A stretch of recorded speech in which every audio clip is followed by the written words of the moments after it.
Hello, everyone, and welcome to Happening Now with Christian JoJo. And it's, not a bad day in January from Manhattan and Brooklyn, although, we have herd immunity and Omicron, the gift that keeps on giving. We have a lot to look forward to this year, and we're staying positive. That's the theme of our podcast, talking to various people and in various industries about ways that they can move forward and really embrace the new year and what's to come. So today we're ready to hear and ready to share from our trails, perils, and decades of experiences, adventures, conversations, and connections with you.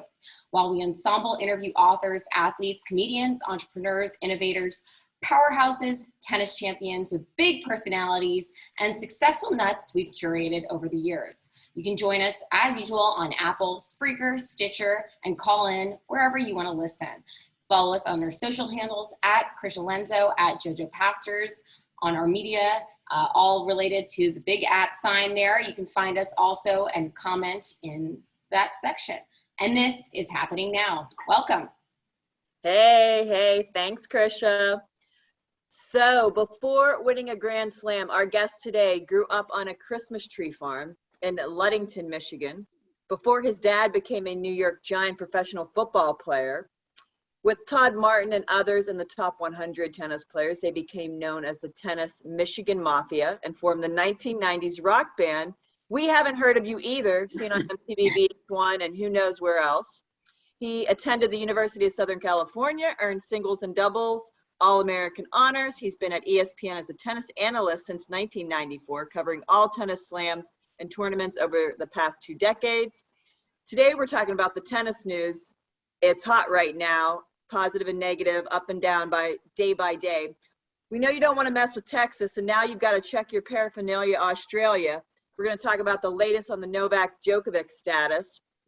He compiled an award record in 7.5 seasons as a head coach of the Syracuse women's tennis team. He worked with his brother as a touring professional, tennis director, and tennis emeritus for the Sea Island Resort.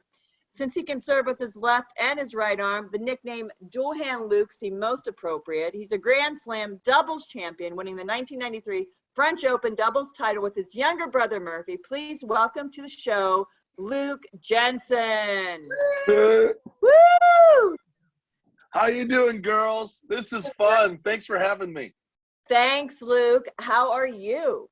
Really good, really good. Getting ready for the Australian Open. We're going to talk about all this hot news with Novak Djokovic, Australia, that's known as the Happy Slam because it's winter in the Northern Hemisphere and all the players from Europe, United States, get a chance to go down and kick off the year after a long break from the tour. We kind of end in late October, November.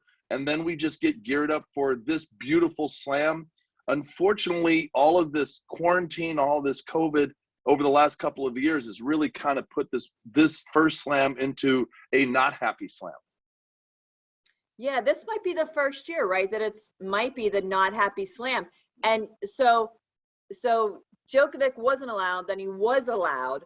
Now we wake up this morning and it seems as though he's not allowed anymore. And then I also saw an article that a female player was just at the pool and they came and got her at the pool and said, you're not allowed either. So not happy this year, but let's try to make the best of it. So Luke, last time I saw you, we were at the US Open. We did get to go this year in 2021, didn't get to go in 2020, but we were watching Leo Borg, which I think he actually lost, but he's working on finding his weapon.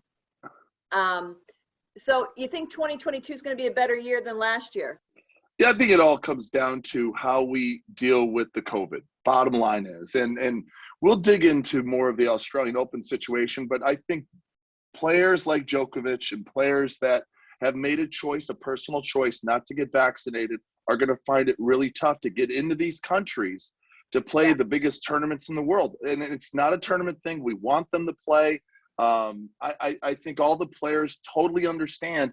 And if you're honestly over the age of 30, you have a different perspective compared to you that you're bulletproof when you're a teenager like Coco Gauff, or you're in your 20s like these young professionals, or someone like Djokovic who has been extraordinary understanding probably no other athlete in the world right now, outside of maybe Tom Brady, that worries about his or her nutrition more than Novak Djokovic. Every molecule that goes into his mouth, he understands how it affects his performance. And he looks at that vaccine situation as, I don't want to do this to my body. Yeah, well, I was also seeing too that Tsitsipas did not get a vaccine just until the fall because, as you just said, Tom Brady talks all the time, great example, about just being so meticulous of what he puts in his body. And Tom says, and I'm going to believe him, he says he feels as great as he ever felt because of that diligence of what he puts in his body. And he's, what is he, 43, 44, and seemingly still going as strong as ever. So I totally appreciate that argument. Yeah, Jojo, you look at when I played in the 90s, late 80s, Connors made a run at 39 years old in the 1991 US Open. He wasn't a top player at the time. He's coming off an injury. And at 39, he made a run to the semis, and it was known as like a remarkable thing that this dinosaur, this fossil, could beat the most young modern players in the game and do so well. Well, now everybody does that. Not only on the men's side, but on the women's side. Serena, Venus, they're in their late 30s, early 40s. You've got doubles players that are playing in their mid 40s on the professional tour. Rajiv Ram is a great example. And all they're doing now is they're really approaching nutrition at another level. I mean, we drank Cokes on the court. We ate burgers before. We had loads of pasta. It was told you're going to be playing long, tough matches. You have to load up on the carbs. Now they travel, the elite players with the money, they travel with their personal nutritionists that make every meal for them. They're doing different ways to stretch, yoga. They travel with their flexibility trainer. So they know flexibility, being very pliable, the ability to put the right nutrition and fuel into that Ferrari of yours. And that's for all of us. That's at every single level. And that's why they're playing longer with more effectiveness. Yeah, just recently, and before I give it over to Krisha, I'll say this just recently, I mean, it was a couple months ago, and I was talking to, you and RD go way back into Michigan, and you're such a near and dear personal and professional friend of the family, but we were just talking about Djokovic's wife. They asked her, they said, hey, what's he like at home? How is he around the house, around the family? What's he do besides tennis when he's not on the court and playing tennis? And she says, well, he stretches all the time. He's always flexing something. He's always flexing and stretching all the time. He just stretches around me and the family. And then, you see these photos of him doing a split on the right, a split on the left, a straddle split. He's doing back bends. And, I grew up as a professional dancer. That's what we did. So I totally have complete appreciation when a male does that, and just taking the seriousness of flexibility so intense. Yeah, it's really remarkable how athletics is really taking it not only to the mental, but to the physical part of it. So if you can make sure that your body stays so lean and so flexible, you can still play the game against the young players that are, naturally, just flying around and can recover so fast. It's also the recovery. I mean, what they drink, all the nutritional drinks and things like that. So I understand where Djokovic is coming from. I'll circle back to the Australian government should have said, we knew this at the US Open back in September, that Djokovic hadn't been vaccinated. He talked about that he wasn't planning on getting vaccinated. And at that point, a guy who'd won the tournament 9 times, the number 1 player in the world, who had just missed out by 1 match, winning a calendar Grand Slam that hadn't been done on the men's tour since Rod Laver in 1969, Australian government should have said, either you're vaxxed or you're not. End of story. And we wouldn't be in this mess. Totally. And that was going to be my question. I think a lot of this, seems not so much as targeting, but clearly they want to set an example, make an example out of him. I mean, even today we have the fact that they're chastising him, punishing him, for lack of a better word, for the fact that he quote unquote lied about his travels. I mean, what do you think's going to come of this? Is there any outcome that are people just going to boycott certain opens because of the stringency of the government? Well, Brad Gilbert, former top 5 player in the world who coached Agassi and Andy Roddick to number 1 in the world, He's on on the team at ESPN, and we do a lot of conference calls. And he was the one, I think, last week that said, Djokovic may not play another Grand Slam again. And it just was, wait a second, what? And you think of retirement or burnout or injury. It was because none of the tournaments moving forward, let's say the French Open's the next major and then Wimbledon, which country is going to start allowing non-vax to get into the country? And so it's beyond sport. So I thought that was extremely interesting. So each individual competitor is going to have to make that decision themselves and come to that. And to me, I mean, I totally get it. At ESPN, I have to be vaccinated with a booster to work. Yeah. I want to work. We make that individual decision. It's just fascinating to me how it's kind of evolved. But I will say the politics gets in there, and he's allowed to come in because the state is allowing him to come in. And then all of a sudden the government gets involved. They don't want him to come in. And then, so it's just back and forth. I think what really got him was that he was going around according to the timeline. He knew he had COVID. He had tested earlier in the day, and he was seen. He had pictures and video of him doing interviews with media.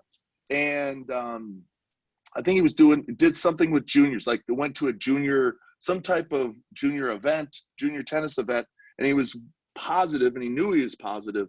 And he's hanging around with kids. So I think there's a lot more layers to it that maybe the government came to the conclusion that it's not just a check box that was off. This shows maybe a lack of character. And you both know this, Djokovic, of the big three, it includes Nadal, Federer, and Djokovic. He's the younger brother. He's the youngest that always seems to be getting in trouble. Mm-hmm. He's the guy, when he had an undefeated season in 20, and he turns around, fires the ball to the backstop, and hits the lines person in the throat. He's something is always happening with this dude, and it comes back to judgment. We all have to take responsibility and accountability for our actions, and unfortunately, he just keeps on stepping in it. Mm-hmm.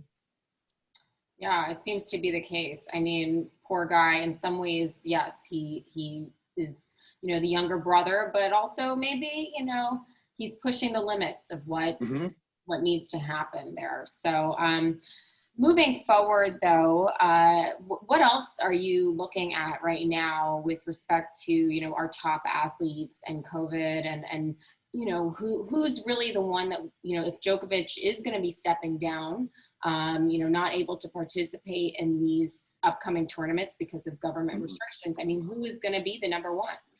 Yeah, well, I mean, he's clearly the best player when he's playing. I mean, the way he played last year, winning all three majors and finals of the last one, and then rebounded, did well at the end of the year. I think the one person I'm really watching for, and someone, and he's been around forever, he's part of the big three, is Rafael Nadal. He's coming in, and he's almost on a vengeance. He understands that the time is running out for him to take that lead. Djokovic is younger than the other two. Federer is on the injured situation right now with his knee, so he's not playing. So it really opens up an unbelievable path for Nadal. And he's talking about a guy who's handled the press perfectly. They've asked him about it. He goes, the rules are the rules. And, they tell me what to do, and I can play or I can't play. So he's all about the business. And he reminds me so much of Jimmy Connors when I played, that was just about the tennis. Wasn't about the commercials or the endorsements. Just wanted to go out there and perform at a high level and enjoyed entertaining the crowd with his play. The same thing with Nadal. He's going to go out there with all of his stuff, his quirks and everything, and he's going to go in and try to win 7 matches. Well, that's such a great summary, and we have a lot to look forward to, and I would agree that's likely going to be the next player, the next champion to step up. So Luke, with that, we have a little bit of a break because we support small business. We also want to pay our bills.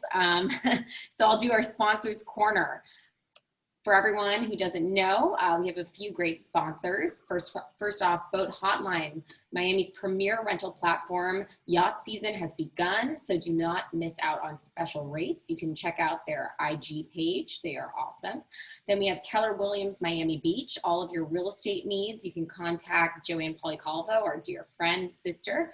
And lastly, Blank Chip Dry Goods on Greenwich Avenue, Connecticut. My brother, he is all about made in USA goods and products to support, your cold weather, warm weather needs, all that. So back to you, JoJo. Thanks. So recently, it was a couple days ago, you explained why Roger Federer is actually the GOAT, the greatest of all time. And if anybody's a James Bond of tennis, it's Federer.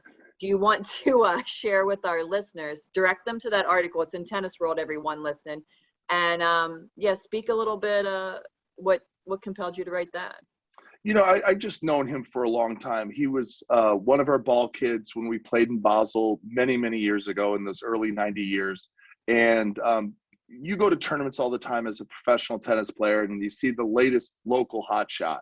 And this kid, just like any young kid, hit the ball well and everything. And you don't realize that this kid not only is going to be, a world record holder with 20 majors and basically win everything he's ever played, from Davis Cup and the Olympics and things, but what he does off the court and what I've witnessed him do, so many stories, how he was kind to others and how he just kind of makes everybody feel wonderful. Whether it's when he was hanging out with Tiger Woods back in those Nike years, and Tiger couldn't believe how relaxed Roger was. And JoJo, the whole U.S. Open setup in the tunnel there, right next to the Arthur Ashe Stadium, the locker room and everything. I'll never forget. It was one year that Tiger was there, and they're hanging out right there in the tunnel, and there's the players' lounge and everything, and it's right before the men's final, and Roger is playing, and Rogers is talking, just hanging out just like we are now, and just talking about life and tennis and everything. And the referee goes, "Hey, Roger, it's time to go. It's time to step on the court."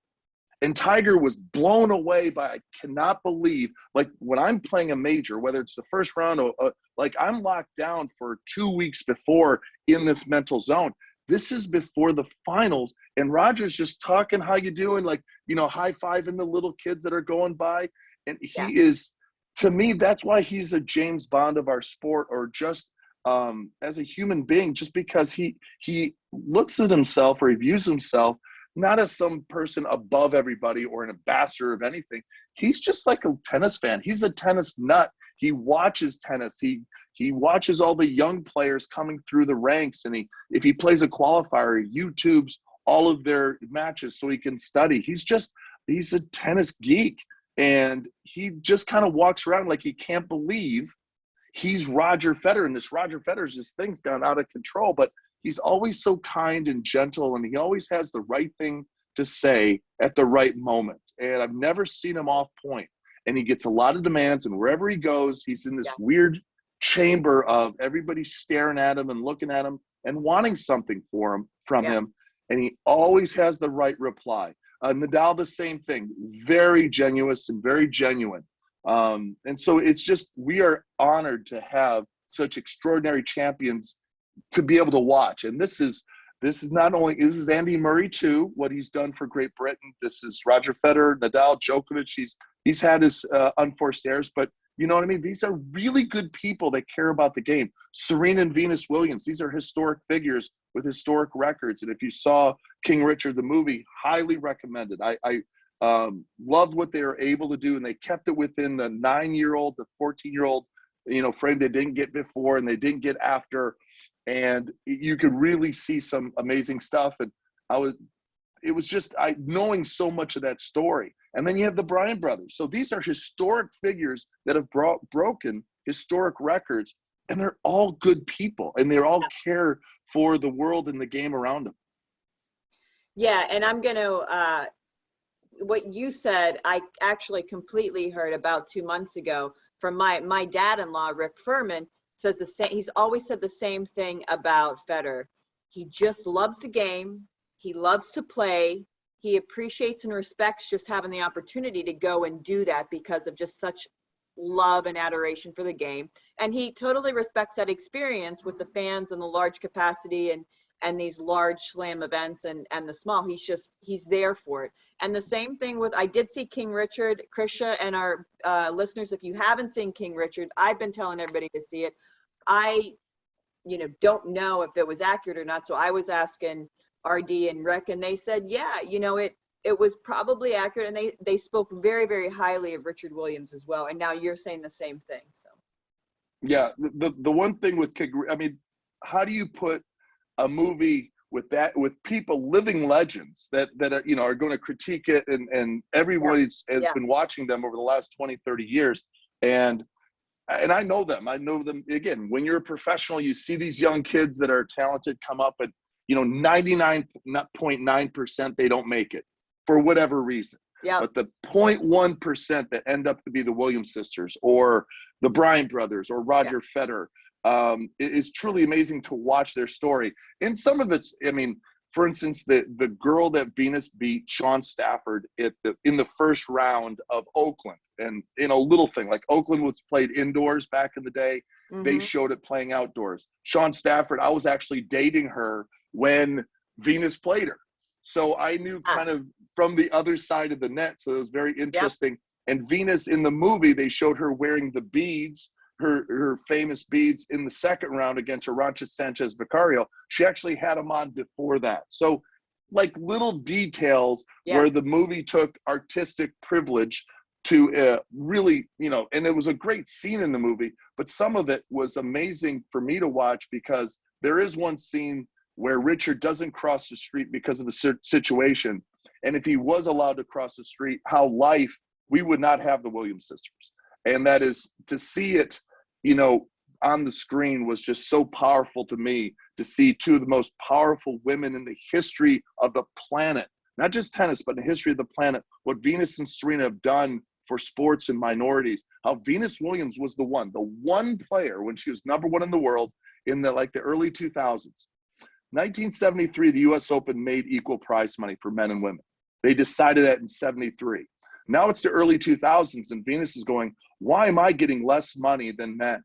Why is it okay for Wimbledon not to have it? And she told Wimbledon, I'm the number one player in the world.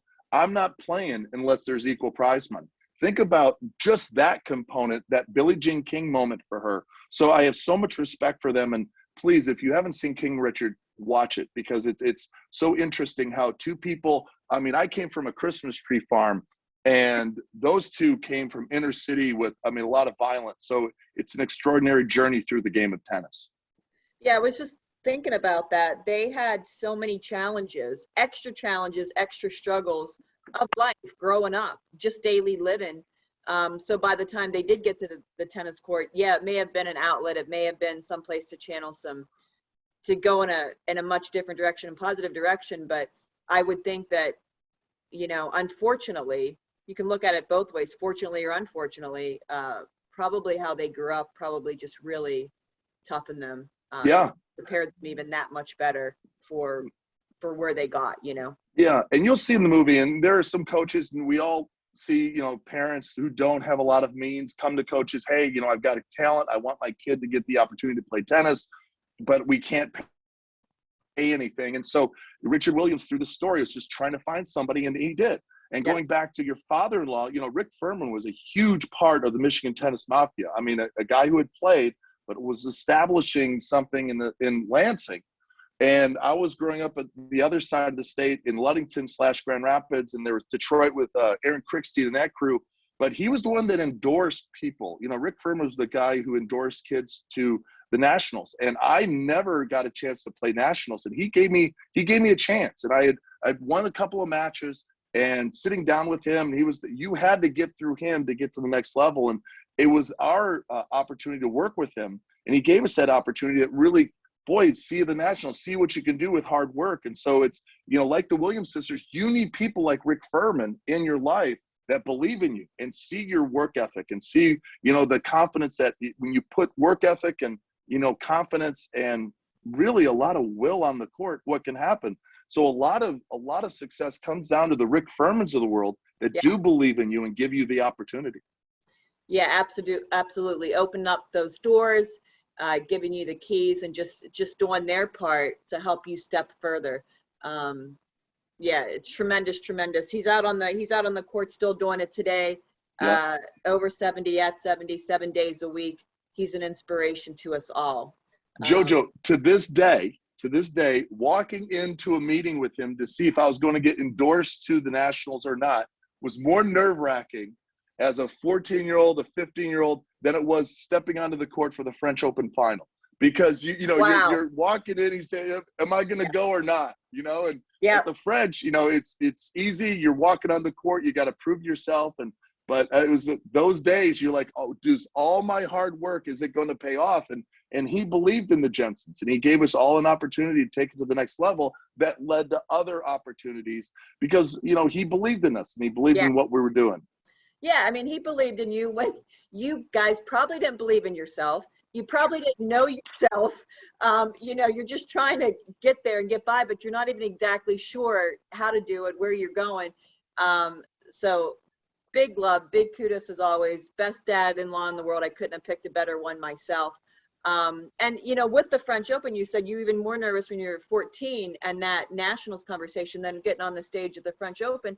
I think, because was it too, you had done the work, and that's such a big accomplishment, Luke, in and of itself. Just you got there. And then if you want to win, fantastic. But I mean, just getting there, and then with your brother, that you have an extra special experience. Well, I was really lucky because I'll go back just briefly to that meeting. And I had a lot of meetings with your father-in-law, and Rick was always so kind. At those times, the game was changing from wood via metal and then into graphite. And I walk into the meeting, I'll never forget this. I had a Jack Kramer wood racket and I had an Arthur Ashe metal racket. I had two different types of rackets and companies. And he was looking at me like, "Man, this guy, man, where's this guy from?" Normally kids have the same racket and everything. But going into the French Open, I was always, we were raised very fortunate by not tennis players, but athletes. My mom played basketball, but before Title IX, so she didn't get a chance to play in college, but she was an athlete and then was a coach at the high school level. And then my dad, did well and played for a short time for the New York Giants, but played college football. So we were taught about effort was the measure of victory. That's how we define success and define winning. And so walking at the French Open, I'll never forget, my whole life was based on, I'm going to win or lose based on my effort, not on the result. I could win, I could lose. But if I tried the very best I could, diving on the court and come back with bloody knees and elbows and things, that was victory for us. Yeah. And that's how we overcame the lack of either traditional tennis coaching or a late start into the game. And we just kept on trying so hard. But it was that morning of the French where it was the only time I ever thought in tennis before and then since where I felt I had to win. If I didn't win that match, I was going to walk off the court a runner-up, and I may never get there again. And sometimes if you don't take advantage of that, and we got down 3-0 in the third in that final, and I'm serving, and I just know it's the biggest hold of my life. I've got to hold that serve because you go down 2 breaks in the third, you're going to lose that. And how important that everything that I'd ever learned in every sprint and every session I've ever taken in a private lesson or a group lesson came down to every smart shot that I could pull out and make just a hold just to get the 3-1. And we held, and then we broke, and everything starts rolling. But it's amazing how a lifetime of hitting tennis balls comes down to moments and how you meet the moment. And so it's all those people that supported, like your father-in-law and my parents and my siblings and the tennis community in Michigan, my coaches and teammates at Southern Cal when I played there, just leads to moments. And are you ready to meet it? And it's amazing how pressure, you better want pressure because pressure wants you and it's going to find you. Now, are you ready to handle that? Yeah. Pressure is a privilege. Last thing for you. So what do you have coming up for yourself in 2022, 2023? What are you up to? I know you're covering a lot of the slams, a lot of the ATP tournaments. What else, if our listeners want to find out more about you, want to, see what you're up to. What are you going to be up to the next few years? Yeah, so I was very fortunate. A friend of mine, when we were at Sea Island, was vice president at Sea Island, and now he's the CEO and president at this beautiful resort, Garden of the Gods, in Colorado Springs, Colorado. And they were looking for a Beautiful. director of racket sports. And I was like, in between gigs, I can still do my TV, and I can still do other charity events and things. So I'm the director of racket sports at the Garden of the Gods. We have a beautiful facility there, outdoors, indoors. And I've embraced pickleball. I'm a racket sports guy, and pickleball is fantastic. So we had the pickleball posse out this morning at 7 a.m. and they play from 7 to 10. And we have about 20, 30 people that come out almost every morning. And it's a lot of fun to see how our racket sports are meshing. We're coming together to find how we can fill tennis courts through sport and through tennis and pickleball. So that's been a lot of fun. I continue to work for ESPN, and that's a blast. So I'm very blessed and honored to have nieces and nephews that still love tennis. So the family sport, the sport of a lifetime, continues to go through our family. Oh, that's beautiful. That's beautiful. So Luke, before we wrap, we have some questions for you because we do this on our podcast, and also it's not just about work, it's not just about focus. We have some playtime as well. So Eat Play Love is the name of the segment, and we're going to just rapid fire. I'm going to ask you some quick questions. Just go with what comes to your head first. So Okay, what's your favorite place that you've traveled? number one place I've ever played. You always say as a tennis player, you love the place where you win. And for whatever reason, I could always go to Paris, France specifically, and do really well. I won in Monte Carlo, I won in Paris, I won in Nice. Something about Paris, the food, the people, the beautiful girls, it was just fun. The most beautiful place I ever played is Monte Carlo. You serve on one side of the court into the Mediterranean, the other side you serve into like a side of a mountain where there's parasailers and things. So I highly recommend that on anybody's tennis bucket list, go to Monte Carlo, book a guest court or a visiting court at the Monte Carlo Country Club. I'm a member. Tell them that Luke Jensen sent you, and you'll get a court on European red clay, the best red clay courts in the world. That's a hot tip, everyone. If you are going there, listen up. This is value here. Okay, so what's your favorite meal? Favorite meal that before a match or just in general? Let's do both, before a match and in general. You know what? The before a match, I'm old school. I've always liked to go on with a little bit of carb action. So, the players' lounges, and they're doing so well with, making sure that the players have whatever they need. You go to the Italian Open, and they have the best food at the Italian Open. So you get the caprese, you get the pasta, you're set, ready to go. It's just the best. In-N-Out Burger is my cheat day. So I could hit In-N-Out Burger, and they just do a great job there. So those are my two meals. Great. Yum. Yeah, they should. But In-N-Out isn't everywhere, though, right? It's just No, that makes it so special. Like when you go to California, I have a great story. We were playing Davis Cup in Hawaii, and this is early 90s, and I wasn't on the team. I was a practice partner in 92, and we were in Hawaii, and we're playing in Milan next. So we finished in Hawaii, and I'm on the plane, and Andre is on the team, and we're going. And my job on the Davis Cup team is to make sure that Andre doesn't get in trouble. So whatever, I'm just there to make sure that anything doesn't get out of control. Well, as it turned out, Andre started having to look out, make sure I wasn't getting in trouble. So we pull in, we go from Hawaii, we're going from Hawaii to Milan, and we stop for whatever reason in LA. We get a rental car, we jump into In-N-Out Burger, fire back. It was like we were changing planes. And we somehow rented a car, got the In-N-Out Burger, and we're traveling around with all this In-N-Out Burger stuff for our flight to Milan. It was one of those fun times.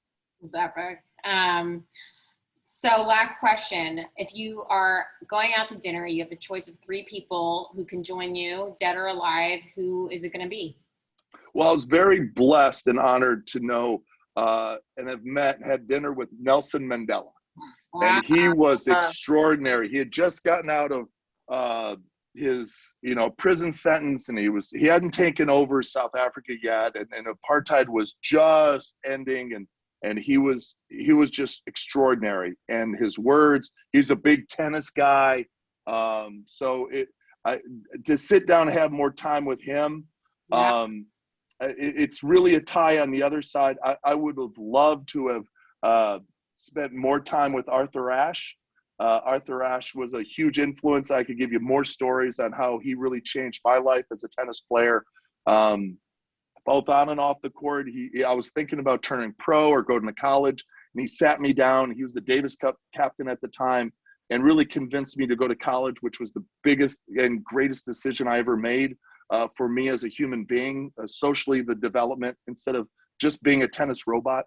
And unfortunately, he's no longer with us.